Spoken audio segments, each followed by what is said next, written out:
Chapter की शुरुआत में हम देखते हैं लिनमो को जो कहता है तो क्या तुम मुझे डेट करोगे। बात सुन के वांगचुन शॉक हो जाता है और उस वजह से वो अपने कॉफी को लिनमो के मुंह पे स्प्रेड कर देता है और वांगचुन थोड़ी देर के लिए चुप रह जाता है और फिर वो जल्दी से लिनमो के पास जाता है और उसके चेहरे को वाइप करने लगता है और कहता है तुम अचानक से स्टूपिड भरी बातें क्यों कर रहे हो। और तभी लिनमो वांगचुन का कमर पकड़ लेता है और उसे अपनी ओर खींच के लीन कर देता है। दोनों बहुत ज्यादा करीब होते हैं, इस वजह से उन दोनों की हार्ट बीट बहुत ज्यादा तेज होती है। वांगचुन अपने मन में सोचता है ये नजदीकियां मुझे पागल बना रही है, पर मैं कोई भी उम्मीद नहीं रखना चाहता। और तभी लिनमो कहता है मैं बहुत लंबे समय से तुम्हें कुछ कहना चाहता था। अगर मुझे मौका मिलता तो शायद मैं ये 5 साल पहले ही कह चुका होता या फिर उससे भी पहले। मैं दूसरों के मुकाबले तुम्हारी जिंदगी में पहले आया था तो तुमने उन्हें क्यों चुना। क्या ये इस वजह से है क्योंकि मैं अच्छा नहीं हूँ। वांगचुन अपने मन में सोचता है ये इसलिए है क्योंकि तुम बहुत ज्यादा परफेक्ट हो, हाईली एजुकेटेड हो और स्मार्ट भी। कभी भी खुद को प्रिपेयर नहीं करते, फिर भी तुम हमेशा गुड लुकिंग और चार्मिंग दिखते हो। और शायद ये तुम्हें ही नहीं पता कि तुम कितने ज्यादा हैंडसम हो। तुम एक रिच मैन के एक लौते बेटे हो। सबसे इम्पोर्टेंटली तुम्हारी आंखें जो बहुत ही ज्यादा खूबसूरत और बहुत ज्यादा डीप है। और जबकि तुम मुझे इस तरह से देख रहे हो तो मुझे लग रहा है कि मैं पिघल रहा हूँ। कोई इस तरह के लड़के को कैसे पसंद नहीं कर सकता। वो साय करते हुए अपने मन में सोचता है पर अगर तुम एक लड़के होते या फिर एक किंग कॉन्ग बाबी तो भी मैं तुम्हें अपना लेता। फिर वांगजुन अपने मन में सोचता है मैं ये क्या सोच रहा हूँ, क्या मैं पागल हो गया हूँ। मैं उसे कह दूं कि मैं तुम्हें सिर्फ अपने छोटे भाई की तरह देखता हूँ, पर ये कितना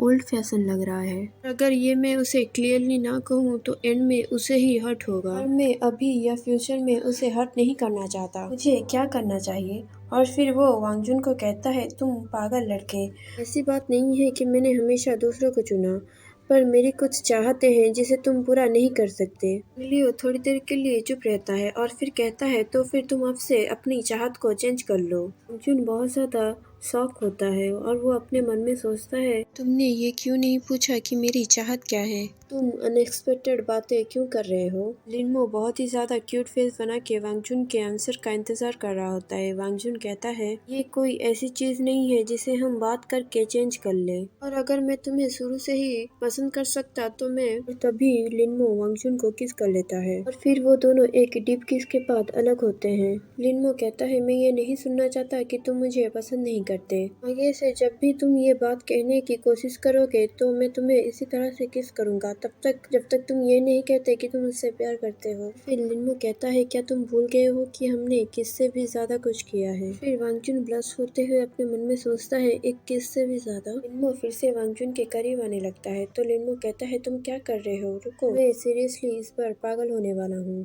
फिर वहाँ से सीन कट होता है और हम दो लड़कियों को देखते हैं जो बात कर रही होती हैं। वैसे एक लड़की कहती है क्या तुमने मेरा नया नॉवेल देखा है जो मैंने अभी अभी खरीदा है, मैंने शायद इसे टेबल पे ही रखा था पर वो मुझे अभी नहीं मिल रहा। दूसरी लड़की कहती है शायद तुमने उसे लाउंज में छोड़ दिया। फिर हम लिनमो को देखते हैं जिसे मार पड़ी होती है, उसके हाथ में एक नॉवल होता है जिस नॉवल का नाम होता है the love from A CEO। और फिर वहाँ से सीन कट होता है और हमें वांगजुन के घर का सीन दिखाया जाता है। अपने फोन को देख के कह रहा होता है मैं उसका फोन नंबर यूज करके उसका अकाउंट ढूंढ सकता हूँ, है ना। और फिर वो वांगजुन का नंबर टाइप करने लगता है। वो अपने मन में सोचता है मुझे नहीं लगता कि वो किसी और तरीके से सोशल मीडिया अकाउंट ओपन करता होगा। और फिर वो सर्च करता है और उसे उसका अकाउंट मिल जाता है। वो हंसता है और कहता है मुझे पता है वो इस तरह से ही काम करता है। और वो अपने कॉन्टैक्ट में उसे ऐड करने वाला होता है। और फिर वो टाइम को देखता है, रात के 1 बज रहे होते हैं, जिसे देख के वो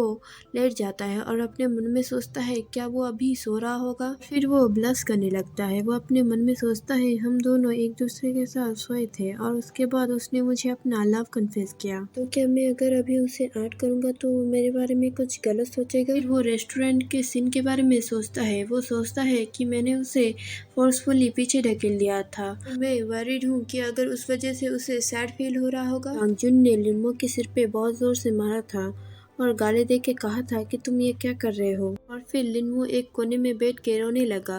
वांगजुन अपने मन में सोचते हुए कहता है मुझे ऐसा नहीं करना चाहिए था, वो कितना क्यूट है। और फिर उसे याद आता है लिनमो ने कहा था कि हमने एक किस से भी ज्यादा किया था। और फिर वो अपने मन में कहता है मैं कैसे भूल सकता हूँ। और फिर वो याद करता है कि उस रात क्या हुआ था और हमें उस रात का सीन दिखाया जाता है यहाँ पे वो दोनों किस कर रहे होते हैं। लिनमो कहता है तुम ड्रंक हो। वांगचुन कहता है नहीं, मैंने सिर्फ 6 बोतल ही पी है। वांगचुन लिनमो का चश्मा उतारता है। लिनमो कहता है ऐसा कहना बंद करो। वांगचुन कहता है रुको मत डार्लिंग। लिनमो कहता है अगर तुम मुझे इसी तरह से सेड्यूस करोगे तो मैं अपना कंट्रोल खो दूंगा।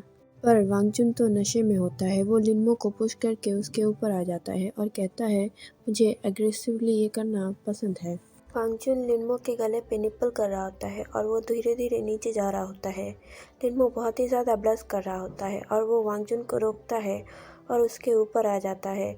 वो उससे पूछता है क्या तुम्हें पता है मैं कौन हूँ? मुझे मेरे नाम से पुकारो। पर वांगचुन कुछ भी नहीं कह पाता। तो लिनमो कहता है कोई बात नहीं, अभी ये मैटर नहीं करता।